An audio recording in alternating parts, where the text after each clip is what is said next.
மக்கள் வணக்கம். 2024 வெஸ்ட் பெங்காலில் சட்டசபை தேர்தலில் தோல்வியுற்றிருந்து மம்தாவுக்கு மிகப்பெரிய இடியாக ஒவ்வொன்றா வந்துக்கிட்டே இருக்குது.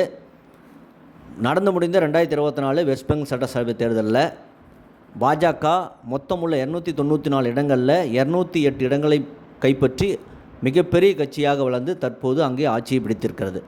தற்போது திரிணாமுல் காங்கிரஸில் பார்த்திங்கன்னா எதிர்க்கட்சி தலைவராக நியமிக்க வேண்டிய விஷயத்தில் மம்தா பானர்ஜி அவர்கள் ஒருவரை நியமிக்க அவர்தான் எதிர்க்கட்சி தலைவர் என்று எல்லாரிடம் கையெழுத்து வாங்கி அதை ஆளுநரிடம் சமர்ப்பித்தது மம்தா பானர்ஜி சார்பாக. ஆனால் நாங்கள் கையெழுத்திடவில்லை, அந்த கையெழுத்து எல்லாமே போலி தான் அப்படின்னு சொல்லி அந்த திரிணாமுல் காங்கிரஸில் இருந்த ரிதபத்ரா பானர்ஜி அப்படிங்கிறத சொல்லி குற்றம் சாட்டுறாரு. அது உடனடியாக அது அந்த கையெழுத்து உண்மையாக இல்லைன்னு உண்மை அறியும் குழுவுக்கு அனுப்பப்படுது. அது எல்லாம் போலி தான் அப்படின்னு சொல்லி சபாநாயகர் அவர்கள் நிரூபிக்கிறார்.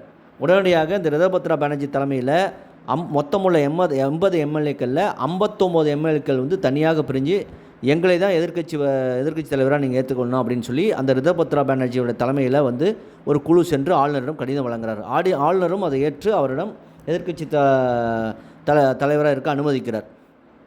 சட்டசபை தலைவர் சபாநாயகர் பார்த்திங்கன்னா எதிர்க்கட்சி தலைவருக்கான அறையினோட சாவியை அவர் கையில் கொடுத்துட்றாரு. மம்தா பானர்ஜிக்கு மிகப்பெரிய கோபம் கடுப்பாயிடுறாங்க. இதனால் திரிணாமுல் காங்கிரஸில் உள்ள கட்சியினுள்ள அனைத்து குழுக்களும் கலைக்கப்பட்டுள்ளது. மேற்கு வங்கத்தில் 15 வருஷமாக கொடி கட்டி பிறந்தாங்க, நான் தான் வங்கத்து புலி என்றெல்லாம் மம்தா பானர்ஜி அவர்கள் சொல்லிக் கொண்டிருந்தார். ஒரே தேர்தல் 2026 தேர்தல் அவருடைய அரசியல் வாழ்க்கையை தலைகளாக புரட்டி போட்டது.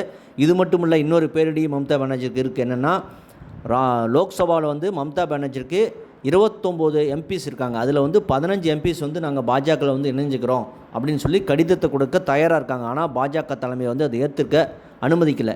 ஏன்னா இது மிகப்பெரிய பிரச்சனை ஆயிரும் அப்படின்னு சொல்லி பாஜக ஏற்றுக்க தயாரில்லை. ஆனால் அவங்க தொடர்ந்து பிடிவாதமாக மேற்கு வங்க பாஜக தலைவரிடம் அடம்பிடித்து கொண்டு இருக்கிறார்கள். நாங்கள் ராஜினாமா கடிதம் கொடுத்து விட்டு பாஜகவோடு இணைந்துக்கிறோம். அப்படி வந்துட்டால் மட்டும் அங்கேயும் கட்சி தாவல் தடை சட்டம் எடுக்க முடியாது. ஏன்னா மொத்தம் உள்ள 29 எம்பிஸில் 15 பேருக்கு மேலே ஒன்றும் பண்ணவே முடியாது. ஆகவே இங்கேயும் மம்தா பானர்ஜிக்கு பேரிடி, வெஸ்ட் பெங்கால்லையும்.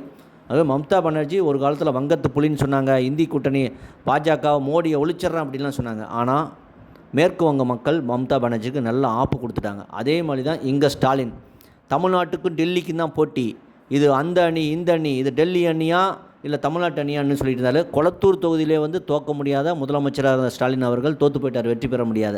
மம்தா பானர்ஜி ஒரு முதல்வர் தோற்று போயிட்டார். கேரளாவிலையும் சிட்டிங் முதலமைச்சர் தோற்று போயிட்டார். இந்த மாதிரி நரேந்திர மோடி அவர்களை அரசியல் எதிராக எதிர்க்காமல் தேவையில்லாமல் தனிப்பட்ட முதலை எதிர்த்த அத்தனை முதலமைச்சரும் காணா போயிட்டாங்க. இதுதான் 2029 தேர்தலையும் நடக்கும்.